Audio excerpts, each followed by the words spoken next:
130편의 말씀으로 함께 말씀을 나누기를 원합니다. 오늘의 말씀은 죄를 짓고 주의 용서를 간구했고 용서 받았던 경험이 녹아있는 참의 시 중 하나입니다. 오늘 우리가 불렀던 찬송가 363장, 바로 루터가 자신의 사랑하는 이 시편을 가지고서 작곡하였던 곡이기도 합니다. 개혁가였던 마르틴 루터, 자신의 죄의 문제로 늘 고통받았던 사람이었습니다. 하루에 3-4번씩 그는 고해 성사를 하고는 하였습니다. 그러한 그를 본 주인 신부는, 루터, 너는 하나님이 당신에게 화를 내고 있는 것이 아니라 당신이 지금 하나님에게 화를 내고 있다라고 말할 정도였습니다. 그런 루터가 비텐베르크 성 한 탑 위에서 로마서를 읽다가 자신이 스스로 의롭게 되어서가 아니라 예수님을 믿음으로 주어진 칭의의 의미를 깨닫게 됩니다. 인간은 죄인이고 스스로 구원받을 수 없다는 것, 우리 기독교의 구원론의 출발입니다. 저와 여러분의 죄인됨이 나타나면 나타날수록 값없이 용서하시는 그리스도의 은혜가 더욱더 크게 보여지게 됩니다. 그러한 점에서 오늘의 말씀이 130편, 루터가 싫어할 수 없는 말씀이죠. 구약 성서 속에서 나타나는 죄에 대한 이해는 매우 실제적인 이해입니다. 언제나 막연한 일반적인 죄 또는 마음속을 구속하고 있는 죄가 아닙니다. 이러한 죄들도 죄는 죄이지만 지금 시편의 시인이 죄에 대한 인식은 마치 질병과도 같습니다. 질병처럼 나의 뼈를 찌르고 나의 살을 찌르고 곧 죽음을 앞둔 것처럼 매우 심각합니다. 내가 깊은 곳에서 주께 부르짖었다라고 고백합니다. 내 소리 나의 부르짖는 소리라고 큰 소리로 하나님께 호소합니다. 하나님의 응답을 기다림이 참으로 파수꾼이 아침을 기다리는 것보다 더하다라고 2번이나 반복하여 고백합니다. 이것은 단순하게 수사법이 아닙니다. 파수꾼은 밤새도록 파수를 섭니다. 새벽녘이 되면 쌀쌀해지고 졸음도 몰려옵니다. 교대하는 시간이 점점 더 간절하게 기다립니다. 지금 시인이 그렇게 파수꾼처럼 날이 새기만을 아침이 밝아오기를 기다리는데 파수꾼의 마음보다 더욱더 간절합니다. 무엇 때문에 밤을 새울 정도로 심각한 죄의 문제를 가지고 있는 것입니까? 오늘 시편의 시인이 탄식하고 있는 이 깊은 곳은 도대체 어디란 말입니까? 가장 유력한 곳은 바로 질병의 고통 속일 수도 있습니다. 히브리 사람들은 질병이나 재앙, 하나님의 심판으로 보았습니다. 이는 다시 말하면 죄 때문에 질병이 주어졌다고 생각합니다. 감기나 역병이나 전쟁의 상처로 사람들이 죽습니다. 밤새도록 고열이 나고 헛것이 보이고 뼈마디가 쑤셔옵니다. 잠은 오지 않고 미칠 것만 같습니다. 그 고통 때문에, 아픔 때문에 빨리 아침이 되었으면 좋겠습니다. 바로 지금 그곳이 깊은 곳입니다. 아니면 오늘 사랑하는 나의 자녀가, 아니면 사랑하는 나의 사람이 사고를 당하거나 질병을 당한 그곳이 바로 깊은 곳일 수도 있습니다. 지금 이 순간 생사의 고비를 넘기고 있습니다. 마치 나의 죄 때문에, 나의 잘못 때문에 그런 것 같습니다. 오늘 그곳이 깊은 곳입니다. 아니면 억울하게 죄인으로 몰려 깊은 감옥에 갇혀 있습니다. 분통이 터지고 너무나 억울합니다. 채찍에 맞은 나의 몸은 깊은 그 상처 때문에 밤새도록 찌르고 고통으로 내 자신을 쪼고 있습니다. 내가 정말 죄를 지어서 그런 것인가? 나의 자존감도 떨어지고 이제는 정말 죽을 수밖에 없겠구나 생각되어집니다. 지금 바로 그곳이 깊은 곳입니다. 아니면 지금 내가 당하고 있는 상황들 때문에 어떠한 상황인지는 모르겠지만 악에 박혀 절규할 수밖에 없는 상황입니다. 나의 주여, 나의 하나님이여, 나를 살려 주옵소서. 그 깊은 외침이 있는 그곳이 바로 오늘 깊은 곳일 것입니다. 이렇게 깊은 그곳에서 사방에 까맣게 상황 속에서 내가 바랄 것은 하나님밖에 없습니다. 하나님의 인생과 역사의 주관자이시기에 오늘 하나님에게 소망을 두는 것이 매우 적절한 것입니다. 내가 내 영혼을 여호와를 기다리며 나는 주의 말씀을 바라는도다 고백합니다. 또한 7절에 이스라엘아 여호와를 바랄지어다라고 말합니다. 하나님을 바라는데 주의 말씀을 바란다라고 표현합니다. 이 말이 오늘 저와 여러분의 마음에 깊이 와닿습니다. 주님의 말씀, 그 말씀 한마디가 있으면 됩니다. 내가 너를 용서한다. 내가 너를 오늘 사한다. 그 한마디면 됩니다. 이스라엘 백성들이 자신의 죄 때문에 결국 멸망당하여 바벨론으로 끌려갑니다. 그들은 바벨론 땅에서 온갖 고생을 하고 멸시당합니다. 오랜 시간이 흘러 갑자기 심판이 끌렸다는 하나님의 말씀이 이사야를 통해 들려옵니다. 이사야 40장 1절과 2절에는 하나님께서 선포하십니다. 너희는 위로하라. 내 백성을 위로하라. 너희는 예루살렘 마음에 닿도록 말하며 그것에게 외치라. 그의 노역의 때가 끝났고 그 제약의 사함을 받았느니라. 제3의 말씀이고 해방의 말씀입니다. 오늘 이 말씀은 한마디면 저와 여러분은 됩니다. 예수님 앞에 나왔던 혈우증을 앓았던 여인도 그 한마디에 해방받습니다. 여러 해 동안 어떠한 약을 써도 낫지 않습니다. 사람들 사이에서는 고립되었고 자신의 자존감은 점점 더 상해져만 갑니다. 이제는 일만의 희망도 없습니다. 그리고 단 하나의 소망을 품으니 주의 옷자락을 만지면 낫겠다는 것입니다. 예수님의 능력이 나를 치료하겠다는 겁니다. 결국 옷자락을 손댄 그녀, 예수님의 능력으로 말미암아 치료함을 받습니다. 이때 주님께서는 그녀에게 말씀하십니다. 딸아, 내 믿음이 너를 구원하였으니 평안히 가라. 내 병에서 놓여 건강할지어다. 오늘 우리의 문제 앞에서도 지금 저와 여러분은 주님의 이 말씀을 기다립니다. 평안히 가라. 오늘 내가 건강할지어다. 하나님의 그 말씀을 기다리십니다. 오늘 주님의 그 말씀은 여러분에게 어떻게 들리십니까? 오늘 어떻게 말씀하고 계십니까? 하늘에서 직접 그 음성이 들리십니까? 환상 속에서 그 말씀이 들리십니까? 그러면 좋겠지만 그렇게 말씀하시는 경우는 요즘 흔치는 않습니다.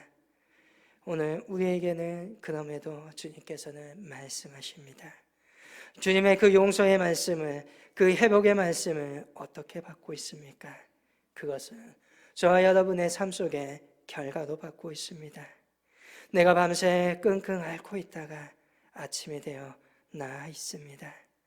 하나님이 낫게 하신 것이고 그 결과로 나의 죄의 용서함을 받았다는 것입니다. 오늘 내가 감옥에서 풀려났습니다. 내 고민하던 문제가 해결이 됩니다. 그 결과로 오늘 주님께서는 우리에게 말씀하고 계신다는 것입니다. 심판이 말없이 오듯이 오늘 저와 여러분을 향한 해방의 말씀도 저와 여러분에 대한 죄의 용서도 말없이 행해져 옵니다. 오늘 그 행동이 주님의 말씀인 것입니다. 때로는 이스라엘 신앙 속에서 제사장들의 선포도 확신이 되기도 합니다. 당신이 희생 제물을 드리고 통에 자복하였으니 하나님이 당신의 제사를 받으셨습니다. 그렇게 선포되면 또한 확인을 받지요. 아니면 오늘 저와 여러분은 말씀을 묵상하다가 오늘 주의 음성을 듣기도 합니다. 루터처럼 어느 한적한 곳에 앉아서 주님의 말씀을 보고 있는데 나에게 임하는 큰 감동이 오늘 하나님께서 나에게 향한 해방의 음성, 용서의 체험으로 인도하고 계신다는 것입니다. 지금 시편의 시인은 이미 용서함과 해방을 경험하고 이 시를 노래하고 있습니다. 8절에 그는 이렇게 말합니다. 여호와께서는 인자하심과 풍성한 속량이 있음이나 그가 이스라엘 그의 모든 죄악에서 속량하시리로다. 이미 용서함을 받은 자의, 은혜를 받은 자의 찬양입니다. 자신의 경험을 토대로 죄인들에게 하나님께 나아갈 것을 촉구하고 있는 것입니다. 그래서 이 시편은 참회의 시이지만 동시에 하나님께 감사하고 있는 감사의 시이기도 합니다. 하나님의 중심에는 바로 자비와 인자하심과 사랑입니다. 하나님의 자비하심은 오늘 우리의 음성을, 우리의 말을 듣는 것에서 시작하고 있습니다. 2절, 내 소리를 들으시며 나의 부르짖는 소리에 귀 기울이소서. 하나님께서는 오늘 나의 소리를, 나의 부르짖는 그 음성을 듣고 계십니다. 모두에게 사정이 있습니다. 억울함도 있습니다. 오늘 그 소리를 주님께서는 들어주십니다. 오늘 세상은 자기의 편의 말만 듣고 있습니다. 세상은 드러난 것만을 보고서 판단합니다. 그러나 우리 하나님께서는 우리의 마음의 사정들을 듣고 계십니다. 이해한다듯이 부드러운 눈으로 우리의 눈을 바라보시며 그 귀로 우리의 하소연을 듣고 계신다는 것입니다. 하나님의 그 손에는 풍성한 속량을 가지고 계십니다. 속량은 값을 지불하고 노예의 상태에서 해방하는 것을 말합니다. 우리는 죄에 팔렸고 상황에 떠밀려 있는 사람들입니다. 도무지 이 수렁에서 빠져나올 수 없습니다. 그러나 우리 주님께서는 우리를 해방시킬 수 있는 충분한 능력을 가지고 계십니다. 죄에 짓눌린 그 엄청난 무게를 대신 짊어지셨던 분입니다. 그렇기 때문에 오늘 저와 여러분은 견고하게 서서 걸어가는 것입니다. 성경 속에서 대표적으로 다윗이 그러하였습니다. 다윗이 어떠하였습니까? 사실 성경 속에서 다윗보다 죄를 많이 지었던 사람은 없습니다. 다윗은 통일 전쟁을 하면서 수없이 많은 목숨을 빼앗고 피를 흘렸던 사람입니다.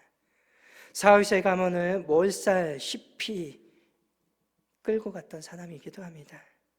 바세바와 간음하였고 그의 남편이었던 우리아를 살인교사했던 사람입니다.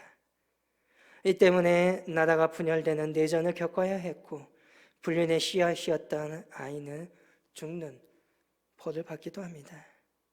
양심적인 사람이라면 자기의 죄를 자책하면서 평생 죄인으로 살았어야 될 사람입니다.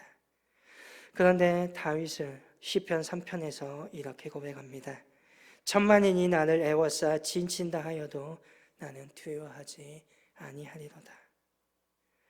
그렇게 고백할 수 있는 이유가 무엇입니까? 무슨 일이 있었던 것입니까?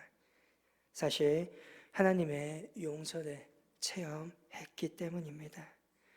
시편 3편 4절에는 다윗이 이렇게 또 고백합니다. 내가 나의 목소리로 여호와께 부르짖으니 그의 성산에서 응답하시는도다. 하나님께서 응답하시고 용서하여 주셨다는 것입니다.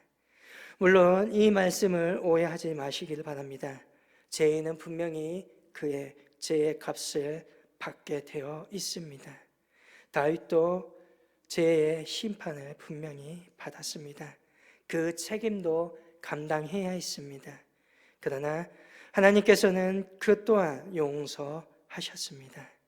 물론 다윗은 피해자의 권리를 회복시키려고 했죠.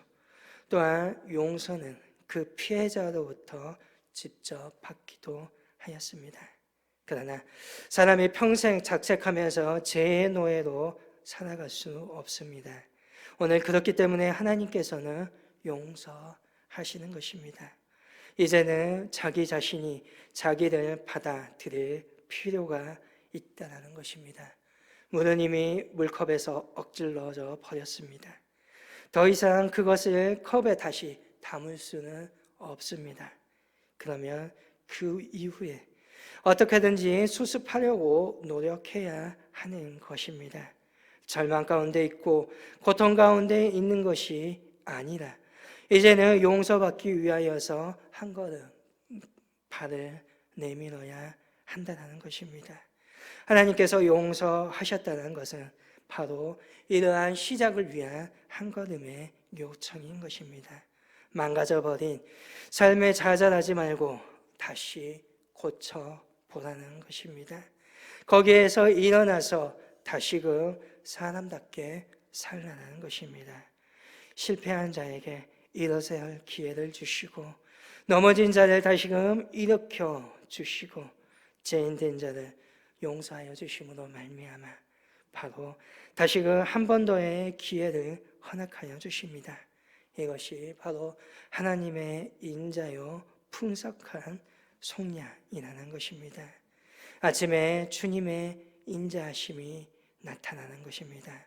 고통과 같았던 밤이 이제 지나갔다는 것입니다. 그리고 새날 새 아침 바로 새로운 창조의 시간이 되었다는 것입니다. 오늘 저와 여러분이 어떠한 상황에 있는지는 모릅니다. 그러나 그 깊은 곳에서 하나님을 만날 수 있기를 바랍니다. 그리고 그 깊은 곳에서 오늘 저와 여러분이 주님을 만났다면 더 이상 흔들리지 않기를 원합니다. 더 이상 목마르지 않기를 바랍니다. 오늘 새롭게 다시금 한 걸음 내딛게 하여 주시는 하나님의 그 말씀을 듣고 그 은혜로 다시금 새 힘으로 한 걸음 한 걸음 믿음으로 정진할 수 있기를 바랍니다. 오늘 그 은혜 안에서 믿음으로 서고 다시금 일어날 수 있는 저와 여러분이 될 수 있기를 주님의 이름으로 간절히 소망합니다.